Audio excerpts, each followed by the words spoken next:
وطبيبنا وطبيب قلوبنا محمدا عبد الله ورسوله أرسله بالحق بشيرا ونذيرا وداعيا إلى الله بإذنه وسراجا منيرا أما بعد فقد قال الله سبحانه تبارك وتعالى في كلامه المجيد وفي فرقانه الحميد أعوذ بالله من الشيطان الرجيم بسم الله الرحمن الرحيم يا أيها الذين آمنوا اركعوا واسجدوا واعبدوا ربكم وافعلوا الخير لعلكم تفلحون وقال الله تعالى إن عدة الشهور عند الله 12 شهرا في كتاب الله يوم خلق السماوات والأرض منها 4 حرم ذلك الدين القيم فلا تظلموا فيهن أنفسكم وقاتلوا المشركين كافة كما يقاتلونكم كافة واعلموا أن الله مع المتقين وقال النبي صلى الله عليه وسلم أفضل الصيام بعد شهر رمضان صيام شهر الله المحرم أو كما قال عليه الصلاة والسلام صدق الله العظيم وصدق رسوله النبي الكريم ونحن على ذلك من الشاهدين والشاكرين والحمد لله رب العالمين وقال الله سبحانه وتعالى آمرا ومخبرا للمؤمنين والمؤمنات إلى يوم القيامة إن الله وملائكته يصلون على النبي يا أيها الذين آمنوا صلوا عليه وسلموا تسليما اللهم صل على محمد وعلى آل محمد كما صليت على إبراهيم وعلى آل إبراهيم إنك حميد مجيد اللهم بارك على محمد وعلى آل محمد كما باركت على إبراهيم وعلى آل إبراهيم إنك حميد مجيد الصلاة والسلام عليك يا رسول الله الصلاة والسلام عليك يا حبيب الله الصلاة والسلام عليك يا شافع المذنبين الصلاة والسلام عليك يا رحمة للعالمين الحمد لله شكرا الحمد لله الله رب العالمين بالله شكرا যে মহান রব আমাকে আপনাকে মহব্বত করে ভালোবেসে সেকেন্ডুল আইয়াম জুমার দিনে সেকেন্ডুল মাকান আল্লাহর উপর মসজিদে এসে কথা বলার তৌফিক দান করেছেন সেই মহান রবের কাছে আরেকটা একবার কালিমাত শুকর আদায় করি আলহামদুলিল্লাহ। আমাদের কাছে যেমনই ভাবে 12টি মাস, একটি বছরে কয়টি মাস? 12টি মাস। আল্লাহ তাআলার নিকট একটি বছরের ভিতরে 12টা মাস। আল্লাহ তাআলা বলেন ইন্না ইদ্দাতাশ শুহুরি ইনদাল্লাহি 12 শাহরা। ইন্না তো 2, আশারা তো 10, 10 আর 2 কত? 10 আর 2 12। আল্লাহ তাআলা ইন্না ইদ্দাতাশ শুহুরি ইনদাল্লাহি 12 শাহরা। আল্লাহর কাছেও এক বছরে 12 মাস। কত মাস? 12 মাস। ফি কিতাবিল্লাহ, কার আল্লাহ তাআলার কিতাবে।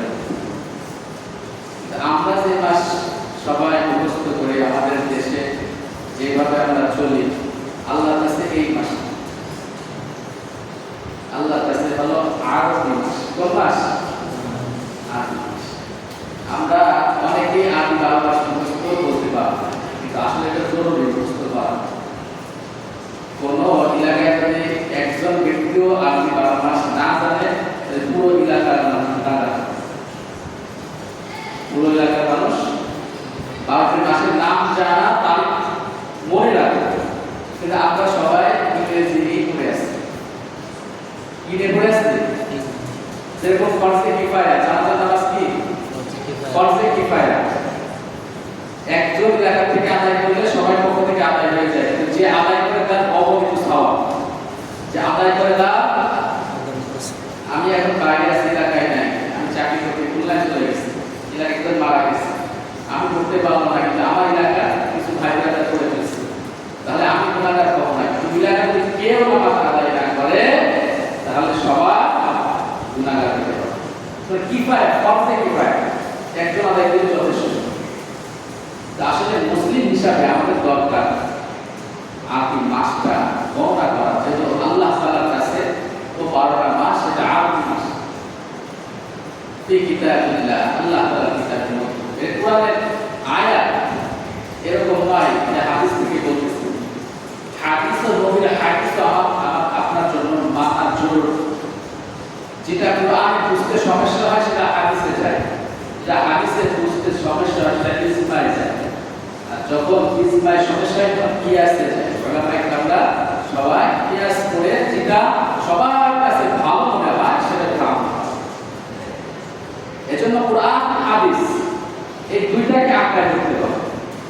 এই দুইটাকে কি করতে হবে? আঁকড়ায় ধরতে হবে।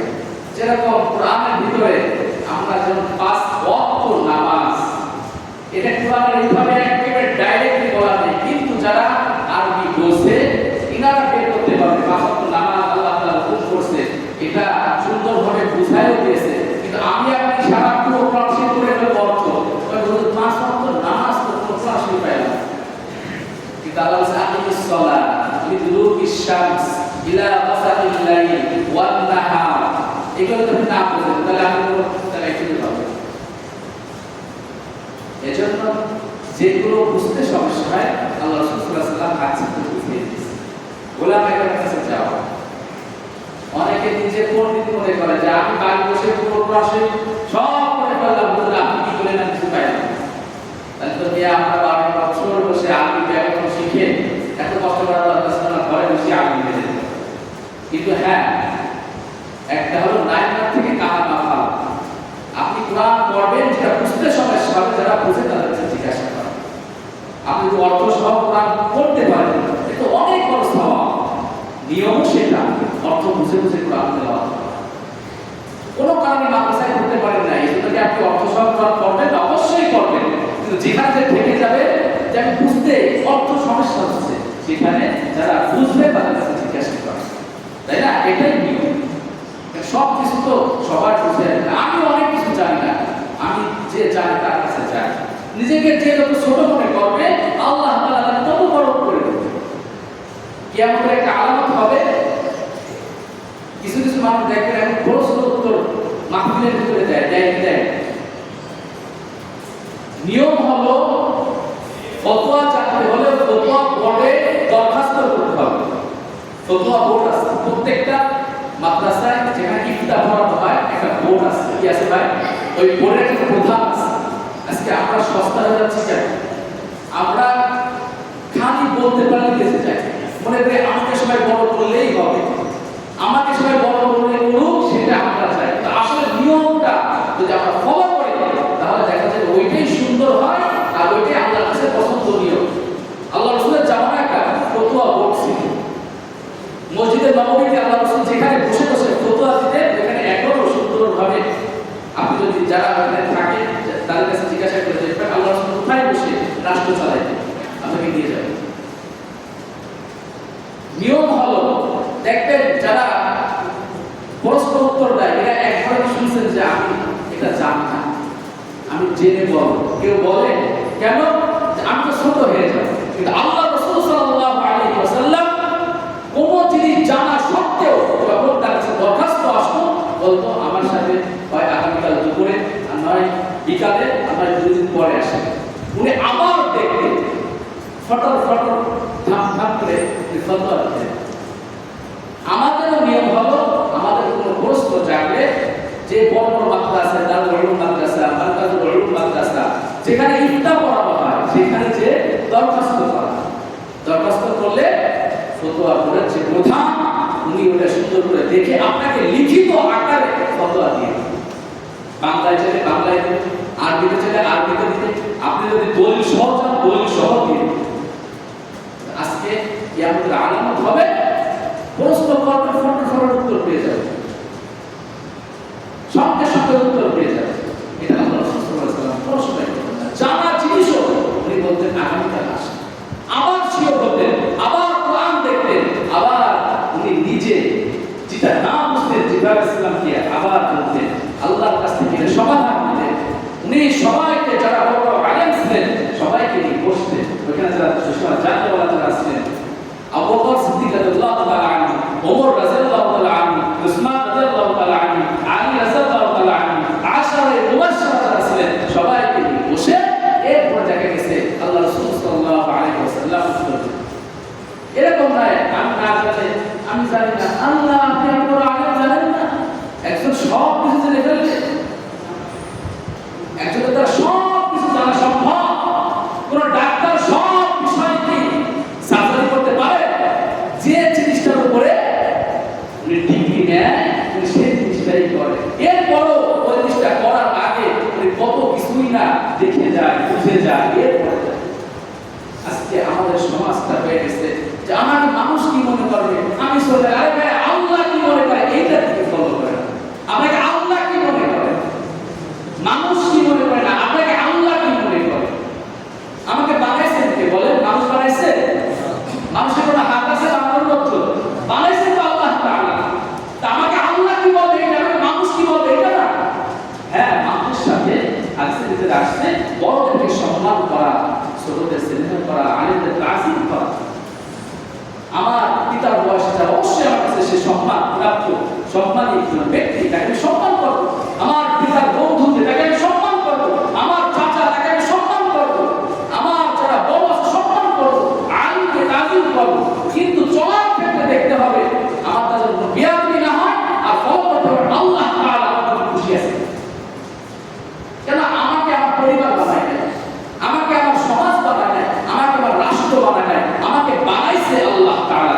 আল্লাহ তাআলা কি বললে খুশি হবে, কি বললে খুশি হবে এটা আমার দেখার দরকার। এর জ্ঞান যেহেতু এই হায়াতটা, এই মওতটা আল্লাহ কার হাতে বলে? আল্লাহ হাতে।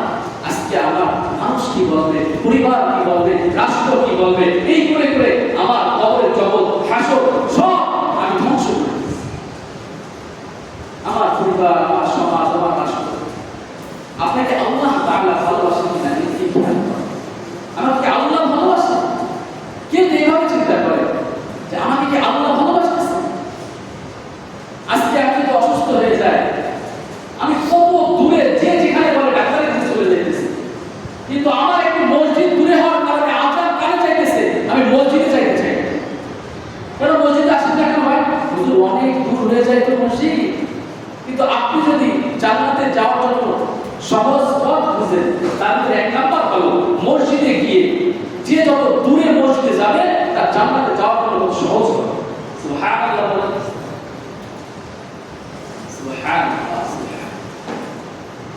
যত দূরে যাবে তার জান্নাতে যাওয়ার পর সহজ হাদিসের ভিতরে আসছে প্রত্যেকটা কদমে কদমে নেকি লাগে, প্রত্যেকটা কদমে কদমে গুনাহ মাফ করা। আজকে আমি জিজ্ঞেস করি ভাই কদমে পাইলাম না কেন? কিন্তু মসজিদ অনেক দূরে, কি করে আসবে? আপনি যখন অসুস্থ হন আপনি দিল্লি চলে যান ডাক্তার দেখাতে, ইন্ডিয়ায় চলে যান ডাক্তার দেখাতে, কেন? তখন তো বলেন না অনেক দূর ডাক্তার কেন, আমার দরকার নাই, এখন যদি ডাক্তারের কাছে যাও। কিন্তু আপনার কলবে যে এত বড় ব্যাধি আছে, যে ব্যাধির জন্য আপনি আল্লাহর ঘরে আসতে পারছেন না, সেই ব্যাধিটাকে পরিষ্কার করতে হবে। এটা কেন আমি পরিষ্কার করতে পারছি না? যে আমি আল্লাহকে ভালোবাসতে পারি না, মহব্বত করতে পারি না, তা আমার উপরে নাই, আমি আল্লাহকে চিনি না। আর যে যাকে চেনে তাকে সে সম্মান করে। আমি একজনকে চিনি না, সে হতে পারে অনেক বড় একজন আলেম, না চেনার কারণে তাকে আমি সম্মান দিতেছি না। যদি চিনতাম অবশ্যই তাকে সম্মান দিতাম। আমি আল্লাহকে চিনতেছি না, এজন্য আল্লাহ তাআলাকে আমি ভালোবাসতে পারি নাই, আল্লাহর হুকুম আমি পালন করতে সেরকম উদ্বুদ্ধ হই নাই। কারণ যে আমাকে বানাইছে, দুনিয়াতে যদি খালি কেউ আমাকে হেল্প করে তাকে আমি মৃত্যুর আগ পর্যন্ত মনে রাখি। আর যে আল্লাহ আমাকে বানাইলো, যে আমাকে হায়াত মাউত সব কিছু দিল, যে আমাকে মৃত্যুর আগ পর্যন্ত রিজিক দিবে, যে আমাকে সুস্থ রাখবে, অসুস্থ করবে, যে আমার প্রত্যেকটা কোনটা ভালো কোনটা খারাপ সব কিছু আমার খেয়াল করে, সে আল্লাহকে আমি ভুলে আজকে আমি মানুষের পিছনে, দুনিয়ার পিছনে, মানুষ কি বলবে, রাষ্ট্র কি বলবে, সমাজ কি বলবে, আমি এই নিয়ে ব্যস্ত আছি। আল্লাহ এভাবে একটু চিন্তা করতে হবে, যেমন আল্লাহ কি বলবে, আমার আল্লাহ তোমাকে বানাইছে। আমরা এইভাবে ভাবতে পারতাম আমার আল্লাহ কি বলবে, আমার নবী কিয়ামতের ময়দানে আমাকে চিনবে কিনা, আমার নবী আমার শাফায়াত করবে কিনা, আমি নবীর দুরূদটা পারি কিনা, নামাজের দুরূদটা ভালো করে শুদ্ধ হচ্ছে কিনা, আমার নামাজটা সুন্দর হচ্ছে কিনা, আমি নবীর সুন্নাত তরিকা অনুযায়ী চলতে পারতেছি কিনা। এইভাবে যদি কেউ একটু ভাবতো তাহলে দুনিয়া আল্লাহ সুন্দর করবে, আখিরাত সুন্দর করবে। কিন্তু আজকে আমাদের এই ভাবার সময় নাই।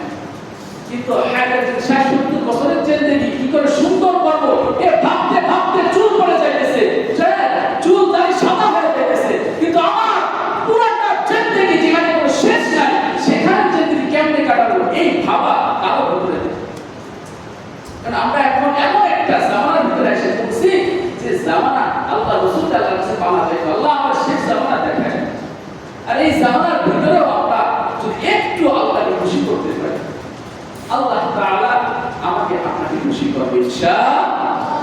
আর আল্লাহর খুশি চাইলে দুনিয়ার মানুষ আপনাকে কি দিয়ে খুশি করতে পারবে? কিছু টাকা দিলে আপনি খুশি হয়ে যান, একটা গাড়ি কিনে দিলে আপনি খুশি হয়ে যান, একটা বাড়ি করে দিলে কথাই নাই।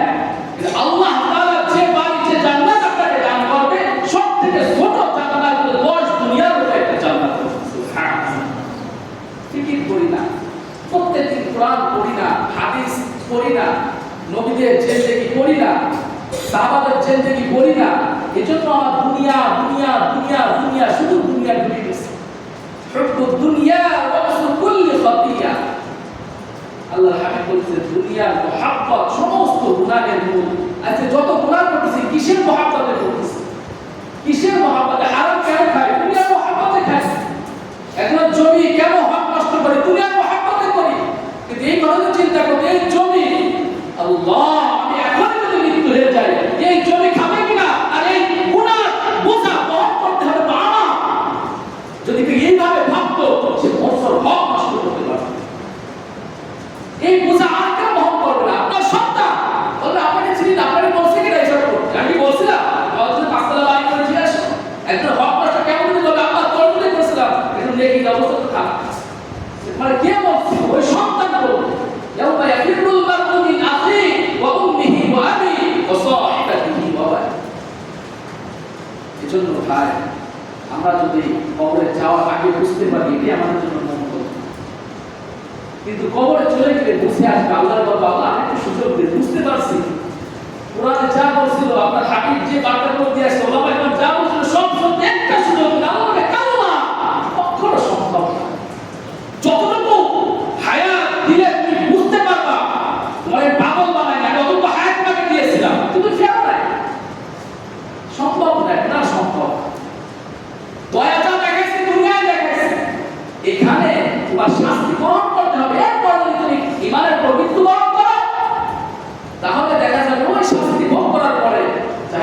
ইনশাআল্লাহ জান্নাতে কিন্তু বহুত বাকি আছে। কিয়ামতের একটা দিন হবে 500 বছরের সমান।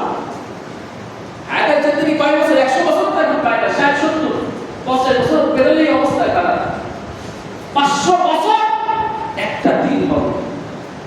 আপনি চিন্তা করেন যে আমার তো আমি মুসলমান জান্নাতে দিবে একদিন, সে একদিন আস্তে আস্তে অবস্থা তো খারাপ হয়ে যাবে ভাই। দুনিয়ার জিন্দগিতে 10 বছর কারাগারে থাকার পরে বাইরে বের হলে চেহারা খারাপ হয়ে যায় নাকি? চেহারা সে সৌন্দর্য আর থাকে না। এটা দুনিয়ার জিন্দগি। দেখছেন না, মানে হাত ছিল শুধু হাত, সব নষ্ট হয়ে গেছে। দুনিয়ার শাস্তি এই অবস্থা। 10 বছর 15 বছর 16 বছরের শাস্তি দিয়ে অবস্থা হয়। আপনার লক্ষ লক্ষ বছর একত্র নামাজ কামাই দিলে কাজা করলে আপনারা সবাই জানেন এরপরও আমরা নামাজে আসি কেন? আল্লাহকে ভয় করি না, ভালোবাসি না। আল্লাহকে ভয় করি না, ভালোবাসি না। আল্লাহ তাআলা আমাদের সবাইকে আল্লাহকে ভয় করার ভালোবাসার তৌফিক দান করুন। আমিন। এজন্য মসজিদ যত দূরে হবে আপনি যান। যদি আপনার একান্ত ঝুঁকিপূর্ণ যে আমাকে মেরে ফেলতে পারে, তাহলে আপনি ঘরে পড়তে পারবেন। এটা হাদিসের ভিতরে আপনাকে আল্লাহ তাআলা বলেছেন, লা ইউকাল্লিফুল্লাহু নাফসান ইল্লা উসআহা। আমি আমার বান্দার প্রতি এমন কোনো জিনিস চাপাই না যে তার জন্য কষ্ট হবে। কিন্তু এরকম না, অবস্থার কারণে মসজিদ তো যাইতে 10 মিনিট লাগে, আধা ঘন্টা লাগবে। আপনার মসজিদে যান, আল্লাহ বলেছে, আল্লাহ ডাকে আপনার। মুয়াজ্জিন আল্লাহু আকবার বলে, বলতে ডাকে আসো আসো আসো, এটা না, বলতে আল্লাহু আকবার, আল্লাহ সবচেয়ে বড়। আল্লাহ ডাকতেছে, জবানটা মুয়াজ্জিনকে দিছে আল্লাহ তাআলা, উনি জবানটা বলছে আল্লাহু আকবার, আল্লাহ সবচেয়ে বড়। আশহাদু আল্লা ইলাহা ইল্লাল্লাহ, মুয়াজ্জিন সাহেব আমি সাক্ষ্য দিচ্ছি আল্লাহ ছাড়া কোনো মাবুদ নাই। আশহাদু আন্না মুহাম্মাদার রাসূলুল্লাহ, আমি সাক্ষ্য দিচ্ছি নিশ্চয়ই আল্লাহ রাসূল সাল্লাল্লাহু আলাইহি ওয়াসাল্লাম আল্লাহর রাসূল। হাইয়া আলাস সালাহ, নামাজের দিকে আসো। হাইয়া আলাল ফালাহ, কল্যাণের দিকে আসো। আর আমি মনে করি আমার ব্যবসায় ক্ষেত্রে নামাজে গেলে ব্যবসা তো একটু কমে গেলে আমার কল্যাণ প্রায় শেষ, হ্যাঁ টাকা আসতে কমে যাবে। কিন্তু আল্লাহ বলছে আসো, কল্যাণ তো আমি দিব, কল্যাণ তো আমি দেব। এই ব্যবসা থেকে কল্যাণ দিবে না। এই ব্যবসা দেখো শুধু ওটা একটা দুনিয়ার একটা প্রচলন যে আপনাকে হালাল রুজি ইনকাম করতে হবে। আল্লাহ তাআলা বলছে, এমন নয় যে আল্লাহর হুকুম বাদ দিয়ে আল্লাহ আপনাকে চাকরি করতে বলছে, আল্লাহর হুকুম বাদ দিয়ে আল্লাহ আপনাকে ব্যবসা করতে বলছে, এটা নয়। আল্লাহ বলছে তুমি আমার হুকুম পালন করো। হাদিসের ভিতরে আসছে লা নাসআলুকা রিজকা, কোরআনের ভিতরে আসছে লা নাসআলুকা রিজকা, আমি তোমার কাছে রিজিক চাই না, নাহনু নারযুকুক, আমি আল্লাহ তাআলা তোমাদেরকে রিজিক দেব। বলেন না সুবহানাল্লাহ। এই দুনিয়াটা বানাইছে আমার আপনার জন্য, আর আমাকে বানাইছে আমার রবের জন্য, আল্লাহর জন্য। এই দুনিয়া বানাইছে আমার আপনার জন্য, আর আমার আপনাকে বানাইছে আল্লাহর জন্য। আল্লাহ তাআলা নিষেধ করে নাই সংসার করতে, নিষেধ করে নাই ব্যবসা করতে, কিন্তু ব্যবসাটা যেন আল্লাহর গোলামির মাধ্যমে আল্লাহ তাআলাকে খুশি করে দেবে। আপনার কাছে আল্লাহ তাআলা দিনের ভিতরে কয়টা ঘন্টা চাইছে মাত্র? হিসাব করেন, 5 ওয়াক্ত নামাজ পড়তে পারবে কয়টা ঘন্টা লাগে? সেই সময়টুকু আল্লাহ তাআলা সেটা দিতে রাজি না। একটু মসজিদ দূরে হলে আমি চাইতে রাজি না, কিন্তু প্রত্যেকদিন চিন্তা করেন যে এখন মওত হয়ে গেলে আমার কোথায় আমার স্থান হবে, আমার টাকা কে খাবে, আমার গাড়িতে কে চলবে, আমার বাড়িতে কে থাকবে, যে আমার কবরের চিন্তা কেউ করবে না। 3 দিন 5 দিন 1 সপ্তাহ 1 মাস 2 মাস 3 মাস দুনিয়ার গতিতে চলবে। কেউ আমার জন্য খানা বন্ধ করে দিবে না, আমার জন্য ব্যবসা বন্ধ করে দিবে না, আমার জন্য ঘোরাঘুরি বন্ধ করে দিবে না। সবাই সবার গতিতে চলবে। আমি কোথায় আসছি, আমার জিনিসটা আমার সামনে পেশ করা হবে, কেউ আমার না এটা হিসাব দিতে আসবে। এজন্য ভাই আল্লাহকে খুশি করে এই মুহররম মাস চলতেছে, সবাই আরবি 12টা মাসের নামটা জানার চেষ্টা করুন। এই মুহররম মাসের অনেক ফজিলত। আল্লাহ আরবাউন হুরুম, আল্লাহর কাছে সম্মানিত 4টা মাস। 1 নম্বরে জিলকদ, 2 নম্বরে জিলহাজ, 3 নম্বরে মুহররম, 4 নম্বরে রজব। এই 4টা মাস আল্লাহর কাছে সম্মানিত মাস। আল্লাহ রাসূল বলেন আফদালুস সিয়াম বা'দা শাহরি রমাদান সিয়ামু শাহরিল্লাহিল মুহাররম। যে আল্লাহর কাছে উত্তম রোজা রমজান মাসের পরে সবথেকে মুহররমের রোজা আল্লাহর কাছে প্রিয়। সুবহানাল্লাহ। এজন্য আমরা নফল রোজা বেশি বেশি থাকবো, আল্লাহ খুশি হবে। ফরজ যেটা হুকুম এটা করতেই হবে, আর নফল বেশি বেশি করলে আল্লাহর নৈকট্য হাসিল করা যায়। যেরকম ওভার ডিউটি করলে মালিক খুশি হয়, যেখানে চাকরি করি ওভার ডিউটি করলে কে খুশি হয়? আপনার চাকরিতে টাইমটা এই পর্যন্ত আধা ঘন্টা বেশি সময় দেন, তাহলে বলবে এই লোকটা কাজ ফাঁকি দেয় না, বরঞ্চ বেশি কাজ করে। কে খুশি হয়? আল্লাহ খুশি হয়। আপনার পাঁচ ওয়াক্ত নামাজের পরে, রোজা ফরজটা রাখার পরে, হজ ফরজ হলে ওটা করার পরে, এই তারপরে যেগুলো আপনার করবেন, এটা আল্লাহ তাআলা খুশি হয়। এজন্য আমরা সবাই যারা সুস্থ আছি, অসুস্থ ব্যক্তিদেরকে এখন ডাক্তার রোজা রাখতে বলে, আমরা যারা সুস্থ আছি, যারা অসুস্থ আছি, সুস্থ করবে কে বলে? আল্লাহ তাআলা করবে। আমি আল্লাহকে খুশি করলে আল্লাহ আমাকে সুস্থ করতে পারে কি পারে না? একই রোগ হয়েছে, একই ডাক্তার দেখাইছে, একই ঔষধ খাইছে, একজন ভালো হয়েছে আর একজন চলে গেছে আল্লাহ তাকে সারা দিয়ে। তাহলে কি ঔষধে ঠিক করে, ডাক্তার ঠিক করে, কে করে বলে? আল্লাহ তাআলা। একই জায়গায় আইসিইউতে ছিল, একজন ভালো হয়ে বাড়ি আসতেছে আর একজন জিন্দগি শেষ হয়ে আল্লাহ তাকে সারা দিয়ে চলে যাচ্ছে। ভালো করার মালিক কে বলে? আল্লাহ তাআলা। এজন্য আজকে হলো ৮ তারিখ মুহররম মাসের কয় তারিখ? আল্লাহ রাসূল সাল্লাল্লাহু আলাইহি ওয়াসাল্লাম উনি সাহাবা-য়ে-কেরামকে উনি প্রথমে একটা রোজা রাখতেন। মদিনা হিজরতের পরে দেখি ইহুদিরাও একটা রোজা রাখে 10ই মুহররমের দিন। 9 তারিখ রাতে খাইতো, 10 তারিখ আশুরা বলা হয়। আশুরা মানে 10, আশুরা অর্থ কি? 10। কিন্তু আশুরা মানে 10, এই মুহররমের 10 তারিখ রোজা রাখতেন। 9 তারিখ রাতে খাইতেন, 10 তারিখ রোজা রাখতেন। তো ওনাদের কাছে জিজ্ঞাসা করলো আল্লাহ রাসূল যে তোমরা কেন রোজা রাখো? বলছে এই দিনে আল্লাহ তাআলা মুসা আলাইহিস সালাম তার কওমকে ফিরআউনের হাত থেকে মুক্তি দিয়েছিল আর ফিরআউনকে এই দিনে ডুবাই মারছিল আল্লাহ তাআলা। এই খুশিতে আমরা রোজা রাখি। আল্লাহ রাসূল বলছে তাহলে এটা তো আমার ভাই মুসা, আমরা তো আরো তোমাদের থেকে তাকে বেশি ভালোবাসি, কারণ আমিও নবী, সেও নবী। আল্লাহ রাসূল সাল্লাল্লাহু আলাইহি ওয়াসাল্লাম তাদের কষ্ট দেয়নি। সাহাবায়ে এসে বলতেছে ওরা ইহুদি, ওরা যেটা করবে ওদের তাদের সাথে আমরা একসাথে হবো না, ওরা একটা রাখা আমরা দুইটা রাখবো। বলে সুবহানাল্লাহ। ওরা রাখছে 10, আমরা 10 11 অথবা 9 10। যদি কেউ 9 10 রাখেন আজকে রাতে খানা খাবেন, সেহরি খাবেন, কালকে রাখবেন, পরদিন রাখবেন। যদি কেউ 10 রাখেন তাহলে আগামীকাল রাখবেন, তারপরের দিন রাখবেন ইনশাআল্লাহ। আল্লাহ তাআলা আমাদের সবাইকে বেশি বেশি নফল ইবাদত করার তৌফিক দান করুন।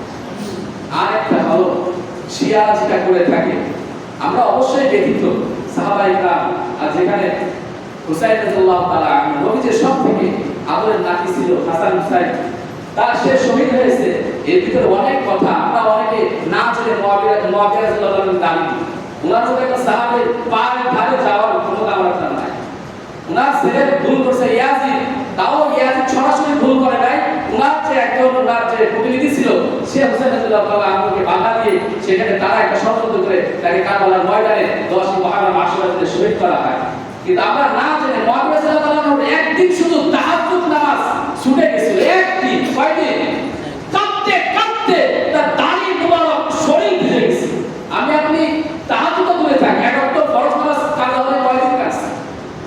আর সেই মুআবিয়া না জানে, ইতিহাস জানে না, এজন্য তাকে নিয়ে গালাগালি শুরু করে। আগে জানতে হবে ভাই, এটা জানতে হলে অনেক সময়ের দরকার, অনেক সময়ের দরকার। আল্লাহ রাসূলের পরে ওমর রাদিয়াল্লাহু তাআলা আনহু খলিফা হয়েছে। ওই সময় এরকম না ইচ্ছা মতো একজনকে বানাই দিলাম, সবাই যাকে আল্লাহ রাসূল সাল্লাল্লাহু আলাইহি ওয়াসাল্লাম আসার পরে এটা কি হয়েছে, যখন মক্কা বিজয় হয়ে গেল সবাই যাকে সমর্থন করবে, ভালোবাসবে, সেই রাষ্ট্র পরিচালনা করবে। আল্লাহ রাসূলের পরে ওমর রাদিয়াল্লাহু তাআলা আনহু, এরপরে তারা করবে আস্তে আস্তে মুআবিয়া রাদিয়াল্লাহু তাআলা আনহু আসছে। উনি এতে গেলে পরে ইয়াজিদকে উনি যখন ক্ষমতা দিলেন, এরপরে শুধু একটা গোত্র কুফা ওরা তাকে মানতে পারে না, আর সবাই মানছে। কুফা বাসা ছিল হুসাইন রাদিয়াল্লাহু তাআলা আনহু খলিফার প্রতিনিধিত্ব। এইখান থেকে ঘটনাটা শুরু হয়। কিন্তু আমরা না জেনে মুআবিয়া রাদিয়াল্লাহু তাআলা গালি বিশেষ করে আল্লাহ তাআলা আমাদের সবাই ইবাদত করতে পারে। আমিন। সাহাবায়ে-কেরাম আল্লাহ যেখানে বলেছে রাদিয়াল্লাহু আনহু ওয়া রাদু আনহু, তারাও আমার প্রতি খুশি, আমিও তাদের প্রতি খুশি। বলেন না সুবহানাল্লাহ। আমার আপনার প্রতি ডাইরেক্ট সার্টিফিকেট আসছে, ওনাদের প্রতি আসছে। এজন্য না জেনে না বুঝে যারা বোঝে যাইতে হবে, বুঝতে হবে। একজনকে গালি দিলাম, সে যদি সেটা না করে তার সমস্ত গুনাহ আমার আসবে, আমার যত নেকি তার যাবে। তাই লস হবে না বলেন।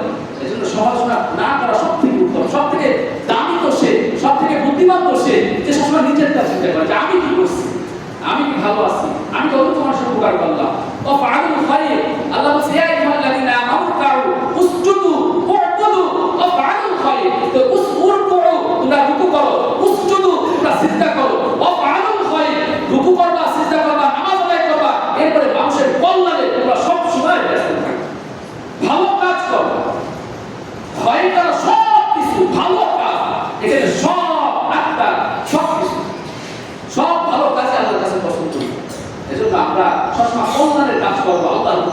করবো তো ইনশাআল্লাহ।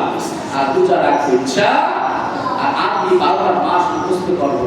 আরবি মাস এটা আল্লাহ সাল্লাল্লাহু আলাইহি ওয়াসাল্লাম সাহাবায়েরা এই মাসেই যত এখন আরব দেশে আরবি মাস এই মুহররমে প্রত্যেকটা স্কুল কলেজ এখন ভর্তি শুরু হবে। যাই হোক আমাদের দেশে যে একটা কালচার আমরা ঢুকে গেছি, কিন্তু ফরজে কিফায়া সবাই যত জানা এটা বাধ্যতামূলক না, কিন্তু সবাই জানলে ভালো। যদি জানে এতে ক্ষতি আছে বলে কোনো ক্ষতি নাই, আপনি একটা জ্ঞান অর্জন করবেন। আরবি মাসটা মুহররম, সফর, রবিউল আউয়াল, রবিউল সানি, জুমাদুল আউয়াল, জুমাদুল সানি, রজব, শাবান, শাওয়াল, জিলহজ আমরা এটা সবাই জানবো ইনশাআল্লাহ। আল্লাহ তাআলা সবাইকে আমল করার তৌফিক দান করুন, আমিন। যে কথাগুলো বললাম আমাকে এবং আপনাদের সবাইকে আমল করার তৌফিক দান করুন। সুবহানাল্লাহি ওয়া বিহামদিহি, সুবহানাকাল্লাহুম্মা ওয়া বিহামদিকা আশহাদু আল্লা ইলাহা ইল্লা আনতা আস্তাগফিরুকা ওয়া আতুবু ইলাইক। এটা সুন্নাতুল মাসআলা